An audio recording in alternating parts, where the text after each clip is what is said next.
All right, here we go. It is podcasting time.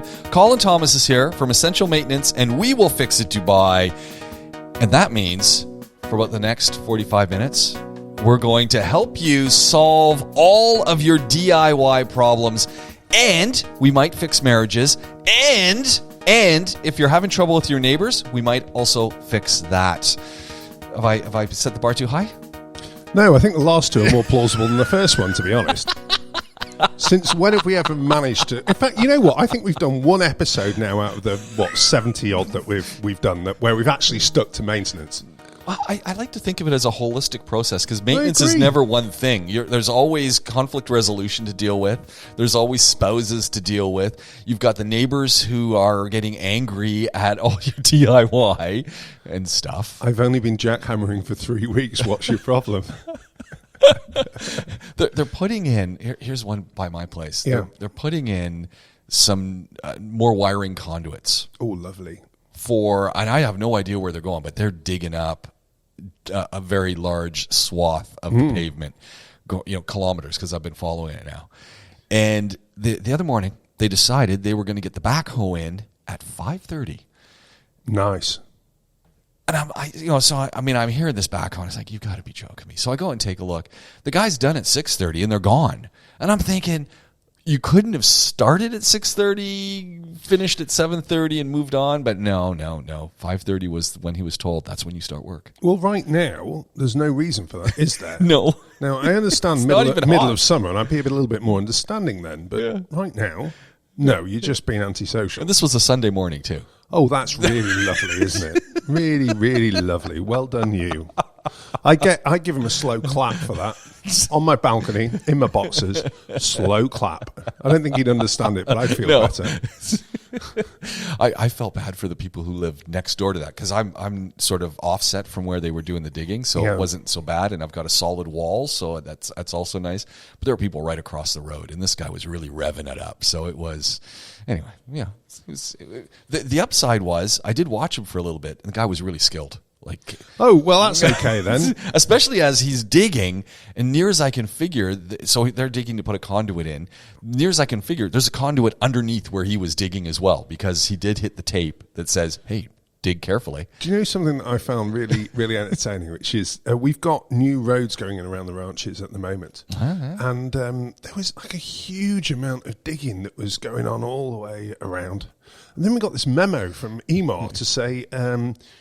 all the digging that's going on, they're not actually putting anything in. They're just trying to work out what's down there. I'm like, the rabbit warren was something that would have done really well for a prison escape. It was unbelievable. Hold on, they're not sure? No, they didn't know what was down there. So that's why they were digging. So no actual progress has been made towards the road widening and all of those activities. They just didn't know what was down there. What were they? Exploratory trenches. There we go. That's what they're called. And I'm like, really? This is a kilometre. I guess the original plans had something there, and then they're doing the sensors or things to try and pick up stuff, and there's nothing there, and they're not sure if it's there. Well, before that, I was quite impressed, because when you look at the road, it's really clear that they did plan beforehand to have a much wider road going through. Yeah. And you need it now, because it's the main road, Umskin Road, that's going all the way from Shakeside Road, right the way through to the new developments of Moudon, Town Square, Mira Oasis, and whatever what's the other one? It's only 2 lanes right now. Yeah, exactly. It's crazy in the mornings. It's absolutely. I mean, I've just been through that today, and I got away with the worst of it. But I don't know how people survive. Glenn does a 35-minute wait at the roundabout. It's crazy. I know. It's absolutely horrific. So, well, that's interesting. A little exploratory digging. It wasn't little. There's nothing little about it. It's a kilometre of trenches. Yikes. But anyway, best they know, isn't it? It's better than doing it the other way. If you don't know, you've got no option but to do that. But knocks out the main power to the entire ranches. I'd really appreciate that. Mind you, we've actually got some great generators that I haven't used in quite a while, because our power is a lot more reliable in DIP than it was in LQs. So to give those a little rev up would be quite good fun. And maybe I could do that at 5:30 in the morning alongside the backhoe. Oh, it's not me. It's Mr. Skilled Backhoe Man. That's who you want to be talking to. Yeah, I've got 60 kilowatts running into my house right now. Have you ever seen the DIY? So now we're moving into, we're really getting sidetracked from where we're going, but we'll get back on track. Those giant generator trucks that the DIY, the electric company, has. Yeah, they're amazing. They are. We've actually got a directly across from the WeWillFixIt headquarters in DIP. We have got an outfit that repairs those. Wow! And all day, every day, they are running them at full speed just to work out what's wrong with them. It seems to be their general modus operandi. Oh, it's not running very well. Oh, you're just not running it fast enough. So here we go. Massive clouds of black smoke, and honestly, it sounds like they're about to explode. But it seems to be there. Yeah, it's fine. We've cleared it out now. Yeah, there's all the black smoke gone. It's fine. Yeah. But they are impressive, aren't they? They're really impressive, and especially those mobile trucks that you're talking about with DIWA. Whenever I see one of those driving down somewhere, it's like, oh no, this is not a good sign. Yeah, don't stop. Yeah. Keep on trucking. Yeah, don't stop near my house. Guy stops and he whips out the old plug-in connectors. Oh no. Yeah.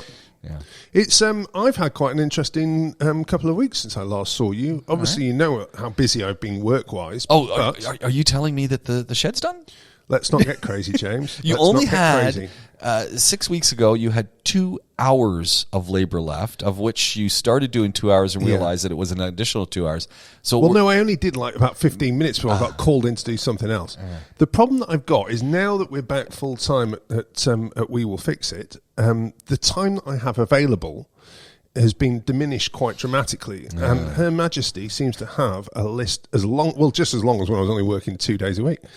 So I seem to be literally rationed like you wouldn't imagine in different directions. I'm either shopping, I'm picking up a cap for Dylan because apparently the flappy cap that he had wouldn't work for Sports Day, and Sports Day's tomorrow.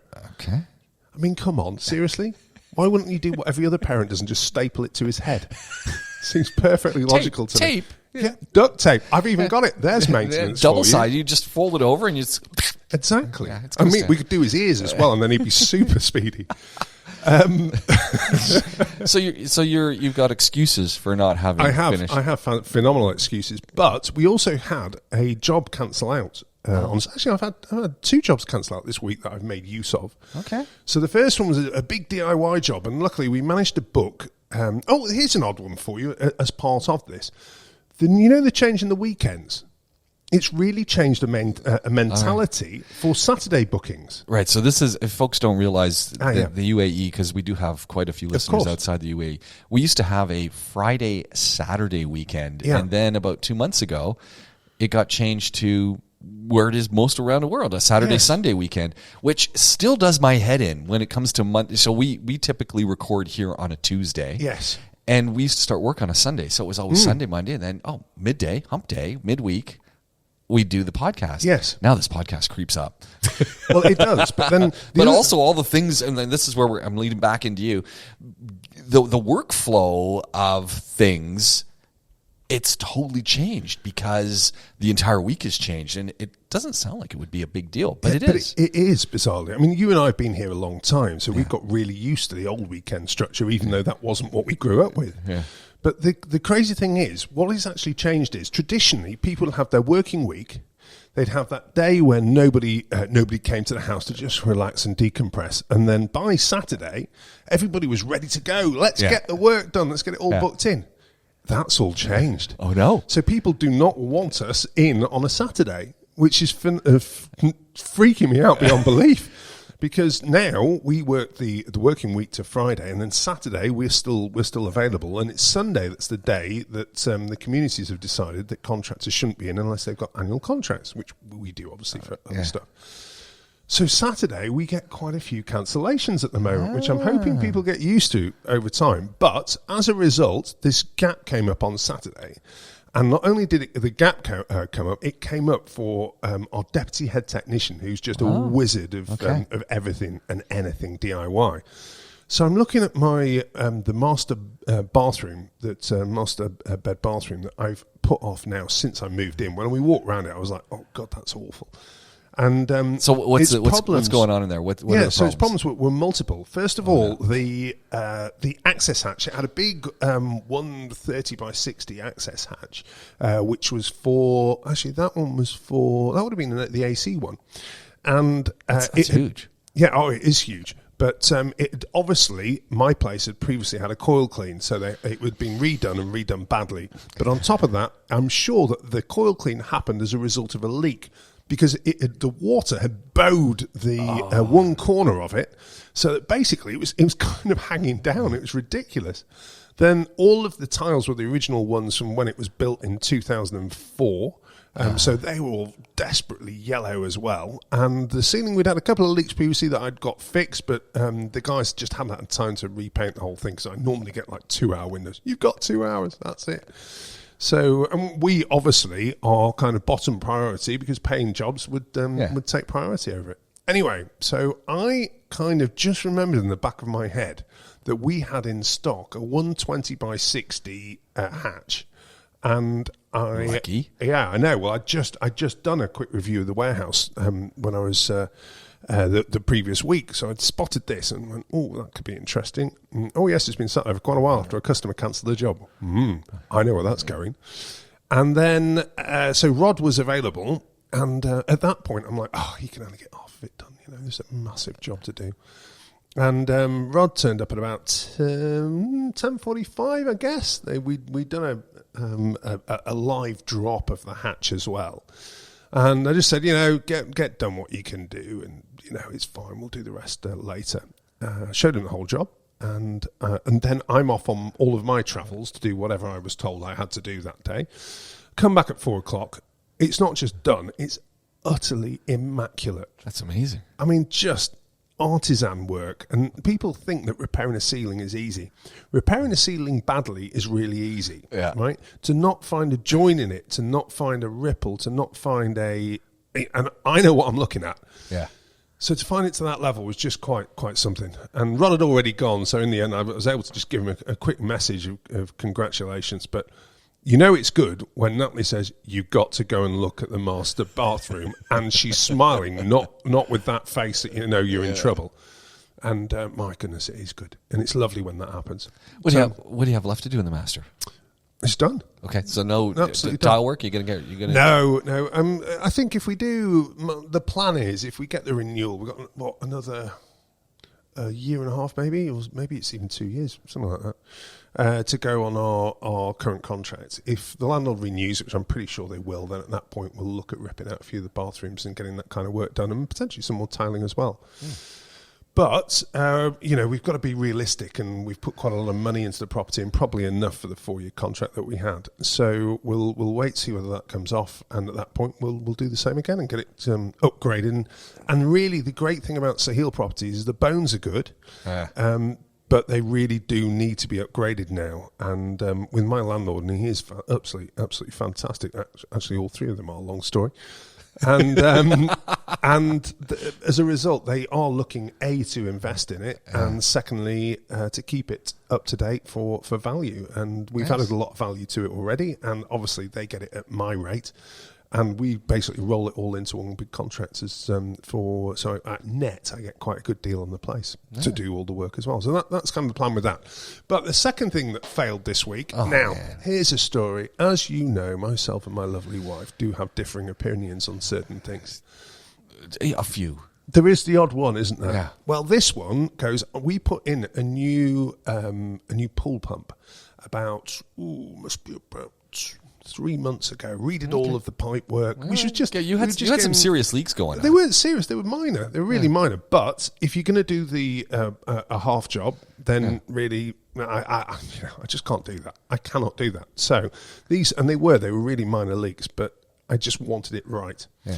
So the guys came, our plumbers came, put the pump in, and did a phenomenal job on redoing all of the piping that was in there. And it was just, if you know what you're looking at, piping is either right or wrong.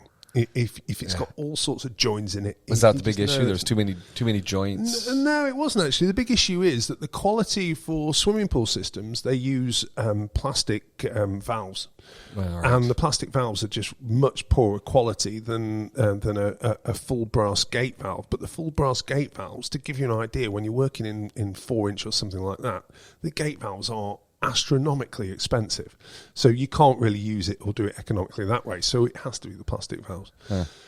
So all that got ripped out, all put back, and all was well for a couple of weeks. And then Natalie says, you know that the pull pump isn't working? Oh, no. No, I don't know the pull pump's not working because the pull pump is working. It's just because now, actually, there is no cavitation in there because we've got no leaks. You're not seeing it. And I proved my point. So what I did was, obviously, I ran the pull pump and went, see? And she went, no, I absolutely see that there is very little water movement.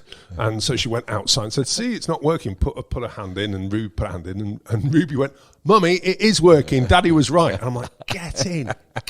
She's like, oh, okay. So it's moving the water, but it still wasn't working. I'm like, yeah, whatever. Anyway, gets to like a week later, and she says, it's still not working. I'm like, we did this last weekend. We've already been there. Ruby gave me the 2 thumbs up. Yeah. Remember Ruby, your daughter? She said, Daddy's right. She's like, go and check it again.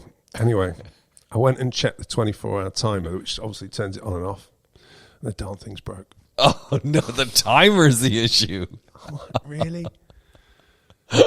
No, the problem is obviously... How did you determine it was broken? It just... well, actually, I did a kind of a manual... How these work, in effect, is it's a rotating drum, a 24-hour drum, and you basically push across in one direction. Across. Yeah, the pins across, exactly. Yeah. And then there is a little striker that as it goes to find the pin, if the pin is blocking it, it should push that pin to one side. Well, unfortunately, because mine are broken, it went straight over the top of them. Oh, no. So it's still rotating, so everything seems fine until you catch it on the period when it is due to be operating. Now, normally in this situation, I'd do what every husband would do, which is not tell the wife, fix it quickly, and let her know that she was absolutely not correct in her diagnosis. See, I haven't lied there. Yeah. She thought the pump wasn't working. That was not the case. It's the 24-hour timer, so I can say she was not correct. As long as she doesn't elaborate and ask me whether the 24-hour timer is broken, I have not lied. However, in all reality, you need to know where your limits are. We talk about that quite a lot, don't we? Yes. And we talk about electrics as well. Absolutely. Now, in truth, if push came to shove, I would be able to isolate that effectively and I could replace it myself, in truth. But would it be safe? Probably not. No, I'm not an electrician. I talk a good game. I understand a good game, but I'm not an expert in that field. So let's not go there. That's as simple as it goes. So I had to call in the boys for that one, unfortunately. And at that point, the game is up. So the admission had to be made. And we're now, 10 days later? And the good news is it's only coming up once an hour. It's just not fair. It's not fair. Oh, man. So, yeah, she was right. I admit it. She was right. You heard it here first, and this is the last time that's ever going to happen. That's amazing. A little thing. Imagine if you're using a timer like that for your irrigation system, for your lawn, or you're going away and you've got the pool pump coming on to keep the water circulating. It's not coming on. You come back a month later, and you've got dead grass and you got a pool that's green. Well, that's the thing, because the main irrigation system here, which actually is really good, is by a brand called Hunter. Oh, okay. And most people have a Hunter irrigation system if they've got irrigation in Dubai. Now, they're great systems, but they fail really oddly, which is they look like they're still working just fine. Yeah. But then it just goes dramatically haywire.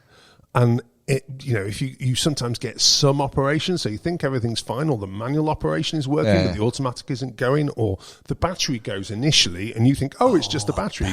You go and buy another battery, and it's totally mashed. So I've now learned with the Hunter system, if anything seems off, get another one. They're like $350. They're not really that expensive. That's for the control unit. For the control unit, and they're quick and easy to replace. But then the problem tends to be if the control unit has failed, it's highly likely that the solenoid valves, which control each of the different sections of irrigation, are on the way out as well. So you need to make sure you've got somebody who knows what they're doing to check those all out. Are you guys up for that? Yeah. Okay. Yeah. Interesting. That's one of those things that over time we kind of developed. Yeah. It wasn't something that was kind of core to us originally, but we had that many jobs, and it was kind of stuff like Dan and myself with our places going, you know what, guys, we should try this. See where you get to. If you damage mine, it's not the end of the world. And now we're very, very good at it. So that works pretty well. Nargis, anything going on at her place? She's actually, number 6. Well, she is. Well, no, she's number 1. She's is she number 1? Nah, she's number 1 in our book, without a doubt.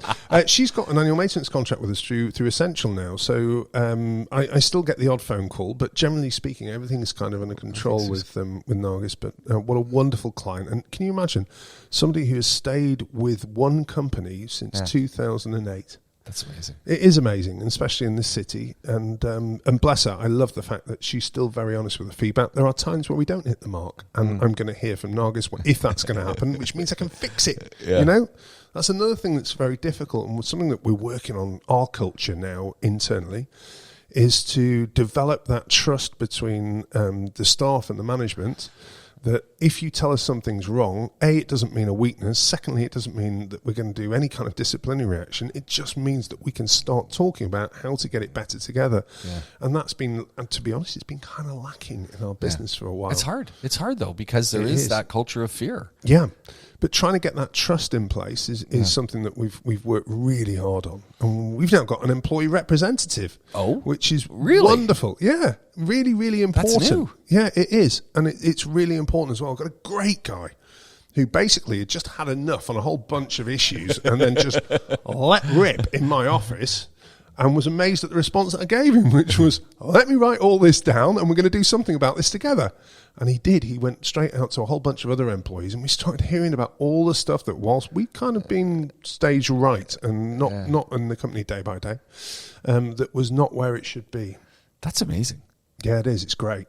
It's really, really good. You figure this is an issue, when we look at, there's a lot of repair companies, a lot of fly-by-night things and stuff like that, but you figure this is a general issue in the field? Oh, yeah. I mean, it's there's lots of things that we've found out that are just everywhere. And it's not all job related. A lot of it is company related. Yeah. And I think there's a lot of company cultures here that get a little bit too focused, as probably we were, on the physical operations. Yeah. And forget that your people are really key to that. So learning how to re-engage with them and build that trust and keep that trust is absolutely key. And that's what we're working very hard on now. We were talking a little bit of TikTok and Instagram, and I've started sending you some of these videos every now and then that come up, and there was a classic. That was a belter. I mean, I don't tend to watch TikTok at all, but this one was really good, James, wasn't it? So it's essentially a guy putting down tile, and he's got his buddy helper behind him who's handing him stuff. And he's put down the tile, and he needs a rubber mallet just to give it a nice little tap. And the rubber mallet was there. It was, and then the guy took it away. He exchanged it for the hammer. The guy who's doing the tapping didn't realize it, picks it up, gives it one tap right in the middle, and breaks the tile. He broke it into about 50 different places. And the bit that I loved more than anything was that moment where he realised he'd just been done. Yeah. Threw the hammer away and gave the best glare ever to his helper. It was quite something. I mean, that was trending around about. I saw that elsewhere as well. Okay. It's come my way. So anybody who's hearing this over the next few weeks, I'm sure you'll be able to find it. It's just a little laugh out loud moment. It's some of those little things, that the levity at a workplace, right? Like, it's not harming anyone if you've got an extra tile. I mean, okay, but it's just we get just caught into the game, and we were talking about that with just back to company stuff and that mental well-being, in a sense. Just what can you control, what can't you control, and working towards those things. And it's hard. It's hard. It's hard, but I guess part of what we're all striving for is the effectiveness of work. Yeah, that's something certainly that I'm trying to get more and more focused on now. Yeah. And because we've got a lot of change to do in quite a short period, for me, I have to let go of the stuff that I actually can't fix right now. Yeah. Focus on the big stuff, and hopefully we'll end up in the right place. Yeah. Whatever became, we talked a while back that you were going to give your outdoor furniture, your table and that, yes, a little power wash to clean it off. Yeah. Did you do it? No. The reason is quite simple. Hold on. Natalie wants to paint it white because she wanted to do the white No, that was the old table. Yeah, she doesn't want to do the new one white? No. Okay. No, we're fine. We're going to be all right with this. Now, my plan is I'm actually probably now going to leave it till after the summer because I cover it over the summer period. Right, okay. And I want to see what state it's in at the end of the summer. If I did it now, by the time I've covered it, I think it could get a bit mildewy again. So I think I'm going to leave it till kind of September, October. But what I didn't realise was, I've bought this wonderful Nilfisk pressure washer second hand. You got the deal. You got the deal of a lifetime on that. Century. I was absolutely over the moon, and it's still brilliant. The kids, I mean, can you imagine? Your kids are just over the moon to clean the car. Here's the classic. So because we got snow foam, and I've just bought 20 litres of snow foam. 20 litres? Well, yeah, you got to keep them entertained, haven't you, when you're using them as child labour? And so weekly we clean my car. And the reason is because there is a 20-minute shortcut to school that's through deep sand. Yeah. Right. So I've got to go at speed, four-wheel drive high, and the kids absolutely love it. We have the short route, which is if we're running a bit late, then I'll literally do the short route, get them to school as quick as I can. Or we have the long route, which is about 2 kilometres off-road all the way to school. But at the end of the week, literally, I've got half the desert on my back bumper, to say the least. Well, the kids are really into helping me clean the car now, which is great. And, a bit of an economy driver. I'm trying to get the kids to understand the value of money. Okay. So I will pay them for it, but they better be there all the way through the process. And yes, it takes me 3 times as long doing it with the kids, but it's really important that they understand that. And it's something. It's bonding time. It is. It's absolutely, yeah. But also, it's and are they sticking? Are they sticking through now? Are they? They're motivated by a little bit of cash reward. Well, the week before last, both of them were totally on it. Last week or the past weekend, Dylan was there to the end, which is not the normal way around, and Ruby just wasn't really feeling it. So she got half pay. she got to learn this lesson. So we did that, and then basically today we had the absolute classic after we'd done the off road, where we got out the car, and Ruby took one look at it and goes, "I cleaned that one." I said, "Well, no, you half cleaned it. It's Dylan who cleaned it." So Dylan then pipes up with, "Yeah, but you've covered it in sand." I got them to use like proper protectants over all of the plastics and what have you. Yeah. I was like, "Daddy, can you stop doing that?" I'm like, "Do you want to sit in a traffic jam for 20 minutes? Because I don't." Like, and then you won't be cleaning it every week, so you won't earn your pocket money. So at that point, they piped down, thank goodness. Okay, but they're starting to realize this is a repetitive task. Yes.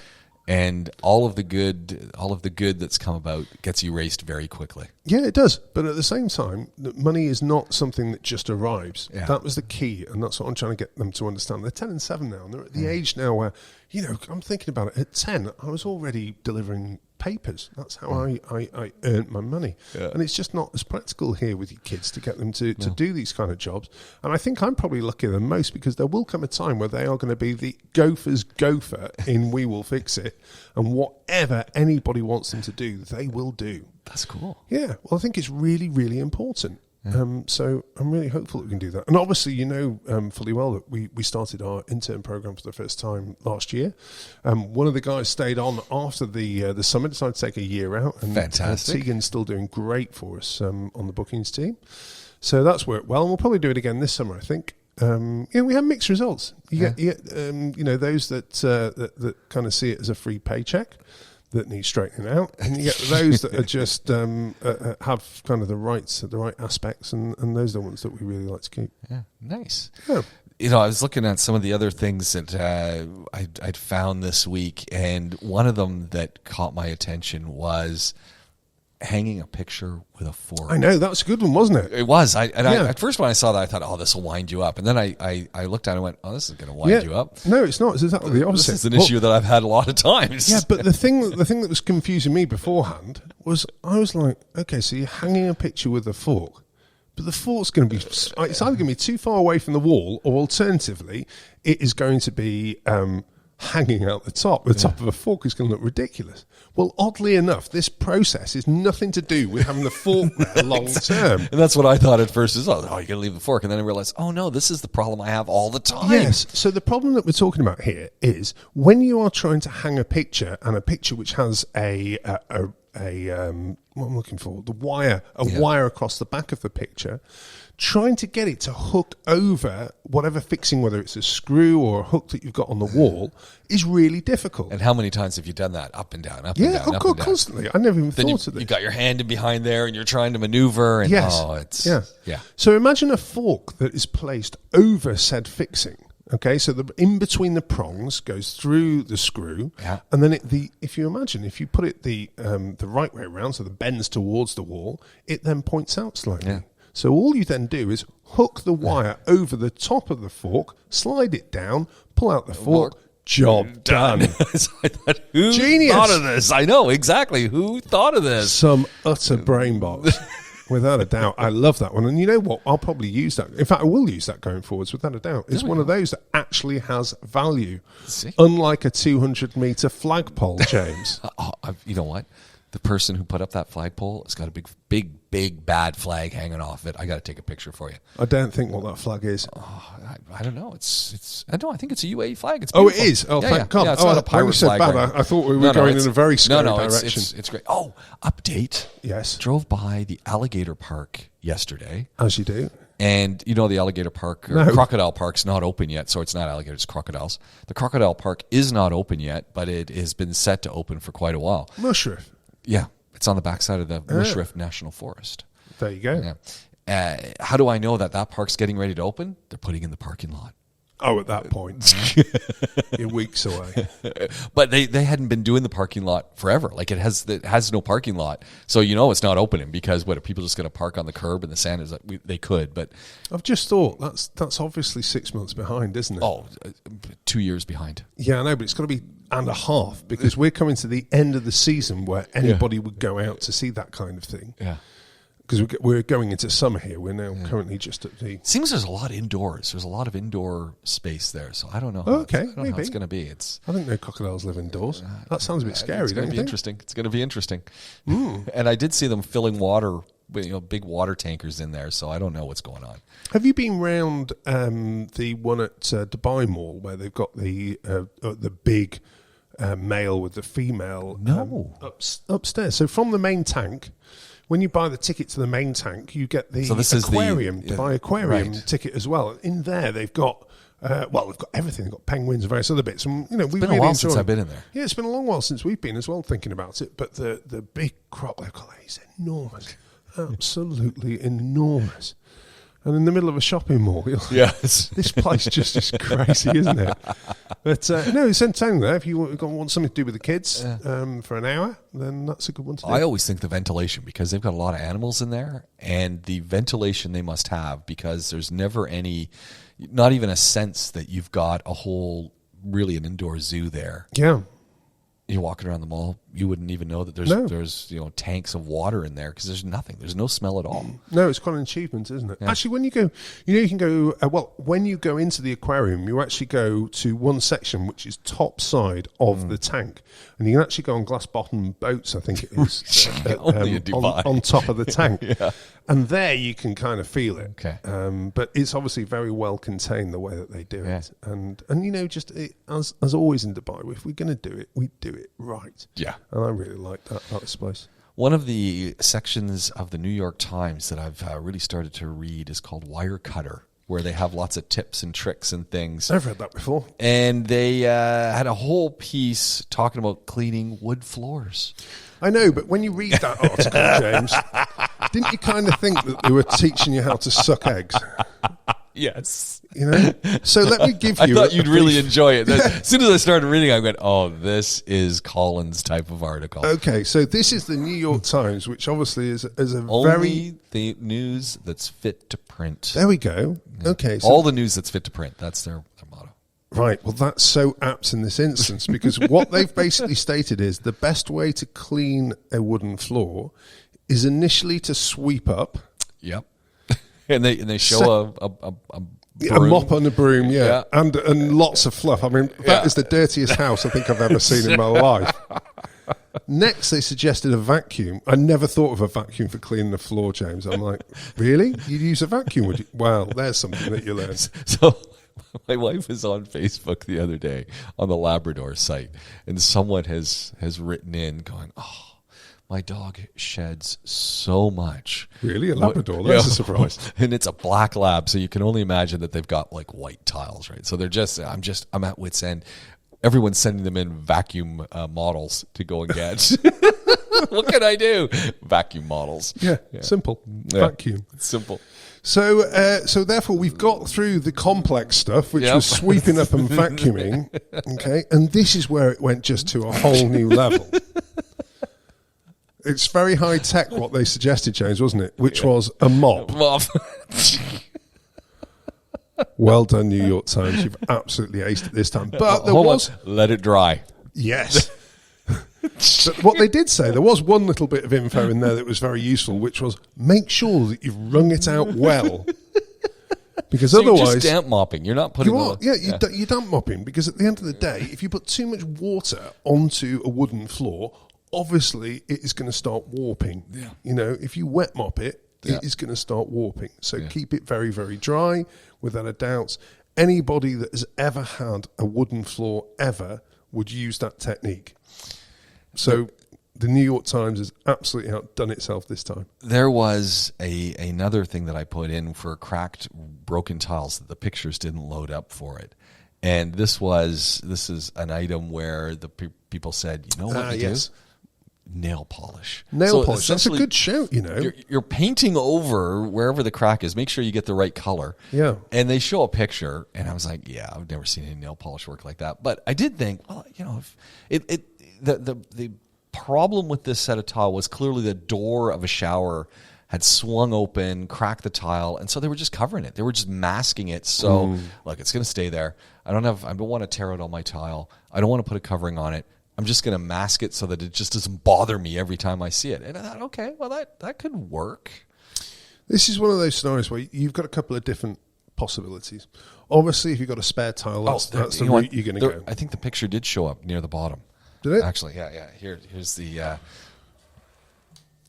blimey, they weren't joking. That's horrific. I know, but they've covered it with nail polish, and I don't know. That's rubbish. That does not cover with nail polish. Okay, to do that, practically speaking, I mean, we are looking at a tile here which basically has a hole which is probably half the depth of the tile. Yeah. I reckon if you just use nail varnish alone, let's imagine you were building it up. If you were building it up to make it look like the picture on the right-hand side, I think a minimum of 4 weeks. Secondly... 4 weeks. Absolutely. Well, you've got dry time, and that has got to be like 20, 25 coats, practically speaking. Secondly, you are going to use way more than one of those containers of nail varnish. Thirdly, you are not getting that result. That is absolute codswallop, without a doubt. And... but there is a different scenario. You've got a couple of options there. The one I would probably go for is to try and create a pattern design. Oh, because you're not going to be able to get. A good idea. You're not going to be able to get a direct match in most cases because your tiles have been up for a while. By the time you don't care enough to smash them, it's the reality, isn't it? So rather than just replacing the one, which will look super rubbish, it's still kind of a little bit dated, isn't it? The whole one tile here, one tile there. Yeah. But it's the best of your options that you've got right now. Yeah.